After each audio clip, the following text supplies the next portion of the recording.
आणि आता जाऊयात पंढरपुरात सुद्धा उजनी आणि वीर धरणातनं विसर्गामुळे चंद्रभागा नदीच्या पाणी पातळीत वाढ झाली आहे। तसंच चंद्रभागा नदीनं सुद्धा धोक्याची पातळी ओलांडली आहे।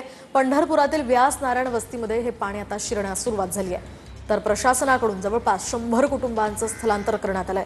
उजनी धरणातनं 1,30,000 क्युसेक वेगानं तर वीर धरणामधून 42,000 क्युसेक वेगानं सध्या विसर्ग सुरू आहे। या संदर्भातही अधिकची माहिती जाणून घेऊयात आमचे प्रतिनिधी रवी लभेकर यांच्याकडून।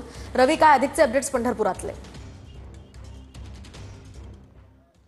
बरोबर आहे मोहिनी, उजनी आणि वीर धरणातून सोडलेलं पाणी आता ह्या पंढरपूरच्या चंद्रभागा नदीत येण्यास सुरुवात झालेली आहे। आपण जर बघितलं ही चंद्रभागा नदी आता दुथडी भरून वाहताना आपल्याला पाहायला मिळत आहे। जवळपास 1,70,000 क्युसेक्सच्या दोन्ही धरणातून सोडलेल्या पाण्यापैकी 1,10,000 क्युसेक्सनं आता ही चंद्रभागा नदी वाहताना आपल्याला पाहायला मिळतं। आणि हे पाणी आज सकाळपासून चंद्रभागा नदीलगत असलेल्या व्यास नारायण झोपडपट्टीमध्ये देखील घुसलेलं आपल्याला पाहायला मिळतं। जवळपास 20 ते 25 घरांमध्ये हे पाणी आता घुसलेलं आहे।